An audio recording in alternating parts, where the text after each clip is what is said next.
Hey, what's going on, y'all? You actually thought I was gonna steal this trailer, right? No. See, I got the key. I own this trailer. This is a nice little enclosed trailer here, and I didn't actually steal it. I bought it, but I pretty much stole it for what I paid for it. Sorry about the clickbait, but I thought it'd be a funny little skit. Let's take a look at this trailer really quick. Here's this big, beautiful 5x10 enclosed trailer, and as you'll see as we come around to the sides, it's not that beautiful. Cosmetically, it's got some issues, but hey, what I paid for it, I didn't technically steal it, but it feels like I stole it, but I did pay for it, so therefore I own it. There's some issues here and there and everywhere and all over, but I found this through welding, and let me explain. So you guys been watching the enclosed trailer build. The guy brought the trailer to me. It was rusted out in the back. Right there. Yeah, so these things rust out in the back really easy, and the back cross member just on the ground. He crawled under there and ripped it out and sent me a picture of it. A little unnecessary, but you know, it is what it is. So this used to be a pressure washing trailer. You can see the ladder rack up top, you can see the stickers here, and I've got about 3 hours and a couple people helping me to get all the stickers off of this thing, because there was a 4x4 sticker on both sides of this, and it took some time to remove it. But I paid $500 for this thing, $500. And I say it's a steal. I don't know what the going rate for trailers are in your area, but about 5 years ago, you know, I love Marketplace and Craigslist, been on it forever, and I try to keep up with the going value of used things that I'm interested in. Well, about 5 years ago, you get a 6x12 enclosed trailer with a ramp door in decent shape for about 1,200 bucks. Now, fast forward 5 years later, here we are, and you can't find a decent 6x12. Again, this is a 5x10, apples and oranges, but just trying to get the price point across. 5 years later, today, you can't find a decent enclosed trailer 6x12 with a ramp, because that's the most common size, for less than $2. And there is a store on just about every corner of every town that sells enclosed trailers, brand new, 6x12 with a ramp door, in any paint scheme you could possibly imagine. If they don't have it, they could probably get it for you. And the price point, I think, is like $2,500, not including taxes and whatnot, so probably $2,800 out the door. And that just blew my mind. Well, like I said, this guy called me up and said, hey, I need this fixed. I do some pressure washing, and this is really starting to worry me, because that's the actual floor support right there. Even though it's at the back, it still holds up a portion of the floor.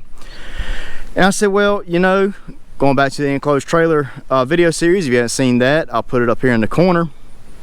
And really quick, while I'm on the subject, hey guys, hit that subscribe button down here in the corner for me. It really helps the channel out. Also, them thumbs up, man, YouTube loves them. Just go down here to the left, yep, right here at the bottom of the screen. Yeah, there's a thumbs up button. If you will, hit that for me. All right, YouTube really likes it.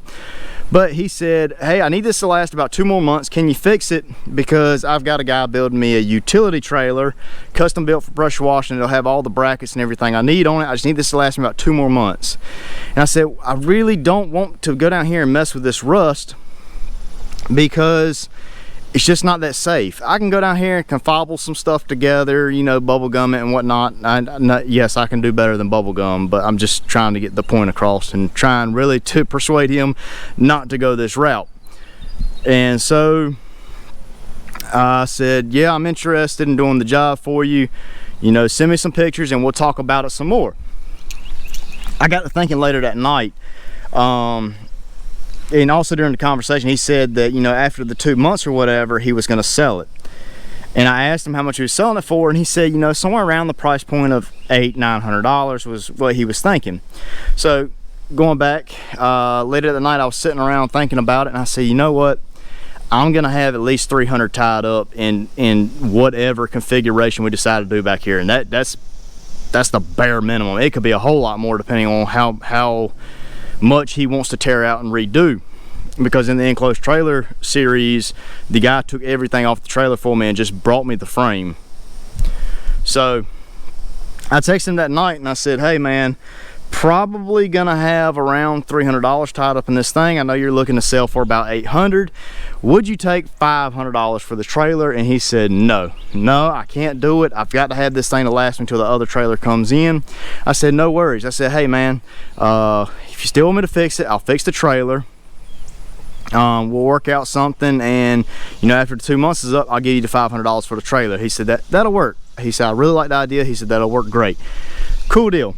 Fast forward to the next morning, literally 12 hours later maybe, he texted me back, said $500, I'll have my stuff out of it by Friday, it's yours. Wow. Okay, so now I got to run to the bank and pick up some cash. Y'all know my schedule. As always complain about my schedule. So it was a whole nother week before I could get around to it. Called him. He said, I moved the stuff out yesterday. He said, swing by the house. My dad's there. He'll give you the stuff. So went to town, went to pick it up, and he actually ended up being there. Cool guy. I've actually met him before. Fire department stuff and whatnot. You can tell us guys in the fire department, we all have side businesses. You know, you work 10 days a month, that's your main job, and then the other 20 are working somewhere else, because everybody does.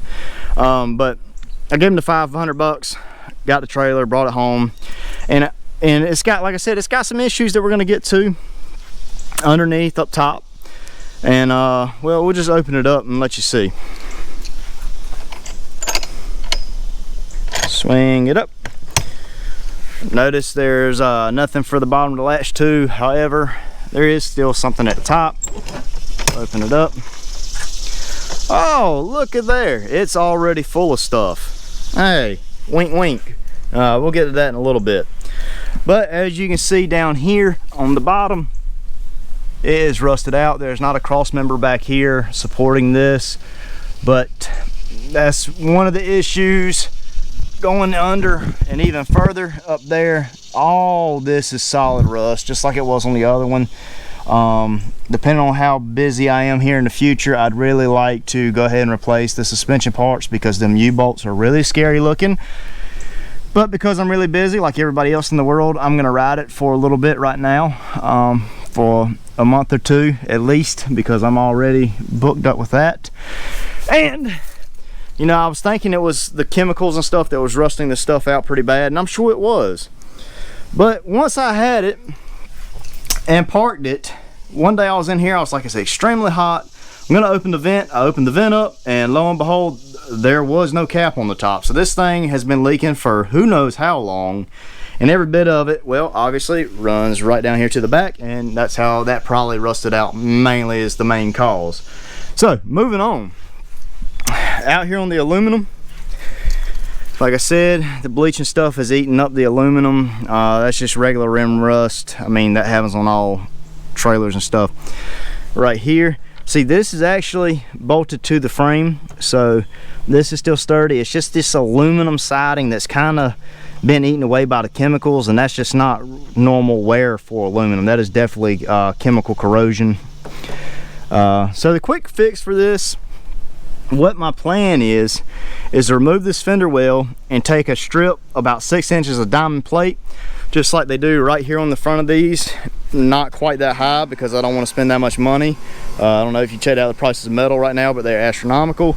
And just run a 6-inch strip all the way across that, cover it up, silicone bead across the top of it to kind of help seal the water out of it, and just move on. Because when I sell this thing, also after I fix the bottom here so the door latches on the bottom, at the end of it I'll probably sell it for maybe $1,000, because of just what I've got into the material. But yeah, so this will be about $1,000 trailer when I get done, but paid $500 for it, finding steels like this, doing the welding. All right, so pay really close attention to that thing right there. In the next video, I'm going to be discussing some stuff with you guys, to be honest with you. This guy right here, yeah. All right, so that's the end of the video today. I hope you guys weren't too mad at me about the clickbait. Hope you guys enjoyed the video. I'll catch you on the next one. Y'all have a good day.